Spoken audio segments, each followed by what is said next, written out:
गीता में श्री कृष्ण कहते हैं कि जब अत्याचारों को मुस्कुराकर सहा जाता है तो उस इंसान का बदला भगवान स्वयं लेते हैं। इसलिए किसी भी परिस्थिति में मुस्कुराना नहीं छोड़ना चाहिए। श्री कृष्ण कहते हैं मनुष्य का जीवन केवल उसके कर्मों पर चलता है। जैसा कर्म होता है वैसा उसका जीवन होता है। इस धरती पर कर्मों की चपेट से न तो कोई बचा है और ना ही बचेगा। जिसने जैसा किया है उसे वैसा भरना ही होगा। आज नहीं तो कल उसके कर्म उसके सामने जरूर आएंगे। श्री कृष्ण कहते हैं जिंदगी में दो व्यक्ति जीवन को नई दिशा दे जाते हैं। एक वो जो मौका देता है और दूसरा वो जो धोखा देता है।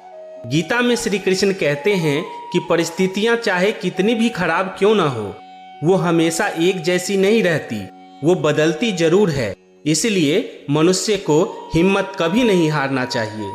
श्री कृष्ण के अनुसार ईश्वर कभी भी किसी व्यक्ति के साथ नाइंसाफी नहीं करता। वो उसको केवल वही देता है जिसके वो लायक होता है। भगवान श्री कृष्ण जी कहते हैं कि हमें किसी से भी अंधा प्यार नहीं करना चाहिए। हमारा किसी के प्रति अंधा प्यार हमें कभी भी आगे बढ़ने नहीं देता। अनुमान मन की कल्पना है और अनुभव जिंदगी का सबक। सच्ची खुशी तभी होती है जब आपकी सोच, कथन और कर्म में समानता हो। जैसे तेल समाप्त हो जाने पर दीपक बुझ जाता है, उसी प्रकार कर्म के छीन हो जाने पर भाग्य भी नष्ट हो जाता है। इसीलिए सदैव कर्म करते रहें। मौन सबसे अच्छा उत्तर है। मौन सबसे अच्छा उत्तर है किसी ऐसे व्यक्ति के लिए जो आपके शब्दों को महत्व ही नहीं देता। मनुष्य जन्म लेता है तो उसके पास सांसें तो होती है पर कोई नाम नहीं होता। जब मृत्यु होती है तो उसके पास नाम तो होता है पर सांसें नहीं होती है। इसी सांस और नाम की बीच की यात्रा को जीवन कहते हैं। तुम उसके लिए शोक करते हो जो शोक करने के योग्य ही नहीं है और फिर ज्ञान की बातें करते हो। बुद्धिमान व्यक्ति न जीवित और न ही मृत व्यक्ति के लिए शोक करते हैं। श्री कृष्ण कहते हैं तुम अपनी पीड़ा के लिए संसार को दोष मत दो, अपने मन को समझाओ। तुम्हारे मन का परिवर्तन ही तुम्हारे समस्त दुखों का अंत है। जब भी हिम्मत टूटे तो एक बात सदैव याद रखना, चाहे कोई आपके साथ हो या ना हो, पर ईश्वर आपके साथ हमेशा रहेंगे। श्री कृष्ण कहते हैं दुष्ट लोग अगर समझाने मात्र से समझ जाते तो यकीन मानो महाभारत कभी न होता।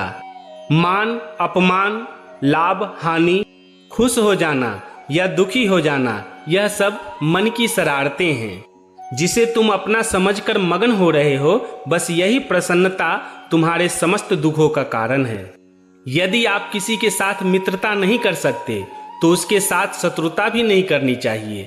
जीवन में शब्दों को संयम में रखना अनिवार्य है, क्योंकि शब्दों से दिए हुए घाव कभी नहीं भरे जा सकते।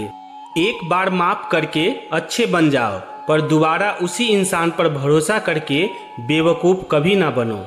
श्री कृष्ण कहते हैं जो दूसरों की तकलीफों को समझते हैं, जिनमें दया की भावना होती है, दिल से सच्चे और अच्छे होते हैं, उन्हें दोबारा जन्म नहीं लेना पड़ता है। वह जो सभी इच्छाएं त्याग देता है और मैं मेरी का लालसा तथा भावना से मुक्त हो जाता है, उसे ही शांति प्राप्त होती है। हमेशा छोटी छोटी गलतियों से बचने की कोशिश किया करो, क्योंकि इंसान पहाड़ों से नहीं पत्थरों से ही ठोकर खाता है।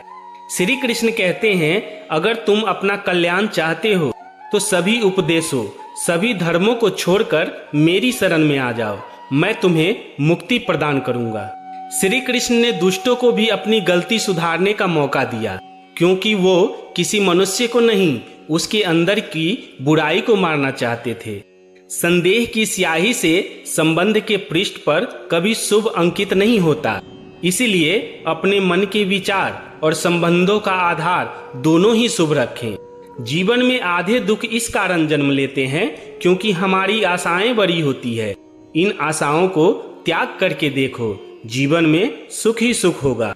ये सच बात है कि भूल करके इंसान कुछ सीखता है, परंतु इसका यह मतलब नहीं कि वो जीवन भर ही भूल करता रहे और कहे कि हम सीख रहे हैं, ऐसे व्यक्ति का साथ छोड़ देना ही बेहतर होता है। अगर व्यक्ति शिक्षा से पहले संस्कार, व्यापार से पहले व्यवहार और भगवान से पहले माता पिता को पहचान ले तो जिंदगी में कभी कोई कठिनाई नहीं आएगी। हर किसी के अंदर अपनी ताकत और अपनी कमजोरी होती है।